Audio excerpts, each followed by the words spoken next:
नमस्कार। आप विश्व के ईस्टर्न हेमिस्फीयर में हो या वेस्टर्न हेमिस्फीयर में हो, उसके आधार पर सितंबर माह के 18 या 17 को एक लूनर एक्लिप्स चंद्र ग्रहण होने जा रहा है।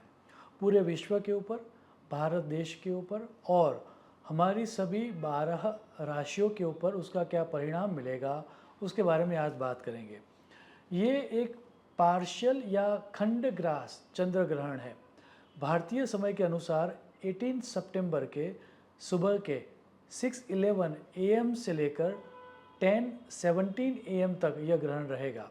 भारत के वेस्टर्न पार्ट में शायद कुछ मिनट्स के लिए यह ग्रहण फील हो, क्योंकि जब यह ग्रहण होने वाला है तब ऑलरेडी चंद्र अस्त हो चुका है और इसीलिए भारत में इसका सूतक नहीं लगेगा।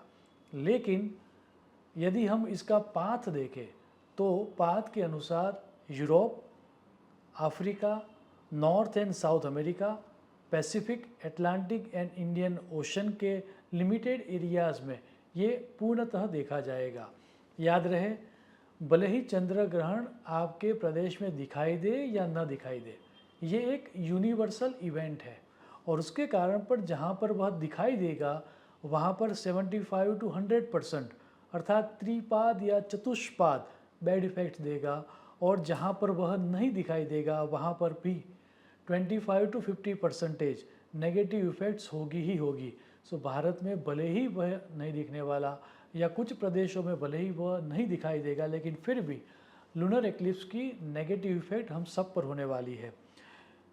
इस दफ़े ये जो चंद्र ग्रहण होने जा रहा है वह राहु और चंद्र के कंजक्शन के कारण हो रहा है और चंद्रमा तब मीन राशि के पूर्व भाद्रपद नक्षत्र में होगा। हालांकि राहु और चंद्र के बीच नक्षत्र का भी डिफरेंट है और इतना ही नहीं, उन दोनों के बीच डिग्री कल भी बहुत डिस्टेंस ज़्यादा होने के बावजूद यह चंद्र ग्रहण जो है वह बहुत ही महत्वपूर्ण होने जा रहा है, क्योंकि वह मीन राशि के पूर्व भाद्रपद नक्षत्र में हो रहा है। अब शास्त्रों में जब चंद्र ग्रहण पूर्व भाद्रपद नक्षत्र में हो तो क्या परिणाम मिलता है वह हम रेफरेंस के माध्यम से समझते हैं और उसके बाद दोनों श्लोकों को डिकोड करके समझेंगे। सर्वप्रथम जो सूत्र दिया गया है वह सूत्र दिया गया है तैत्तरीय ब्राह्मण में, अजस्येक पदः पूर्वे प्रौष्ट प्रदाहा। दूसरा जो श्लोक है वह संहिता विचार में दिया गया है, पूर्वा भाद्रपदे चंद्र ग्रहणे द्वैतम धर्म गृह युद्धम संधिषु परिवर्तनम अन्ययात क्रांति ही। दोनों श्लोकों यदि डिकोड करके समझे तो पूर्वा भाद्रपद का चंद्र ग्रहण टू फेसेस वाले लोगों के स्कैंडल्स एक्सपोज करते हैं। अर्थात जो लोग दो तरह के फेसेस रखते हैं, कहने के लिए कुछ और करने के लिए कुछ, उस तरह के लोगों को इस सूतक के दौरान इस चंद्र ग्रहण के दौरान काफ़ी दिक्कत होने वाली है। किसी बड़े नेता जो अपने आप को सभी रूल्स एंड रेगुलेशन से ऊपर समझते हैं, उनके स्कैंडल्स बाहर आएंगे, वो एक्सपोज हो जाएंगे। भारत, मिडल ईस्ट एवं अमेरिकन कॉन्टिनेंट के किसी बड़े नेता का पद भी चला जाए, छत्रभंग हो, उस तरह का योग भी दिखाई दे रहा है। अभी इजराइल में जिस तरह से फर्स्ट टाइम वॉर को लेकर प्रोटेस्ट किया जा रहा है, उसके कारण इजराइल में भी सत्ता परिवर्तन हो वैसा दिख रहा है। रशिया की यूक्रेन के ऊपर न्यूक्लियर अटैक की जो चेतावनी है वह युद्ध को और ज़्यादा इंटेंस कर देगी ऐसा भी दिख रहा है। अब ये पूर्व भाद्रपद जो नक्षत्र है वह गुरु का बड़ा ही इंटेंस नक्षत्र है। सो कॉल रिलीजियस पीपल या रिलीजियस सेंट जो अपने आप को धर्मगुरु मानते हैं, वैसे किसी धार्मिक नेता के या रिलीजियस लीडर के भड़काऊ भाषण के कारण या फिर उनकी सोशल मीडिया की किसी पोस्ट या वीडियो के कारण रिलीजियस राइट्स होने के भी योग इस समय के दौरान दिख रहे हैं। अब भारत में ये जो समय है वह रिलीजियस अटैक होने की प्रबल संभावना दिखाई दे रहे हैं। जहाँ जहाँ अभी आने वाले समय में चुनाव होने वाला है, वैसे हरियाणा, महाराष्ट्र एवं उत्तर प्रदेश में किसी विस्तार में रायट्स होने के प्रबल योग है। इतना ही नहीं, भारत में कुछ प्रदेशों में, खास करके मणिपुर में जिस तरह की विस्फोटक परिस्थिति चल रही है, यदि गवर्नमेंट ने स्ट्रिक्ट एक्शन नहीं लिए, उन्होंने उन प्रदेशों को इग्नोर किया, तो उसके कई नेगेटिव परिणाम भारत के अन्य राज्यों में भी सिविल वॉर कराएंगे, ऐसा दिख रहा है। इसी ग्रहण के बाद अक्टूबर मास में सूर्य ग्रहण भी होगा और उसमें यूएस इलेक्शन भी होने जा रहा है। So last time US election के बाद जैसा वॉशिंगटन डीसी में रायट जैसा माहौल हुआ था, this time also public protest हो, डेमोक्रेटिक और रिपब्लिक के बीच स्ट्रीट फाइट से लेकर रायट्स तक के विवाद होते हुए दिखाई दे रहे हैं।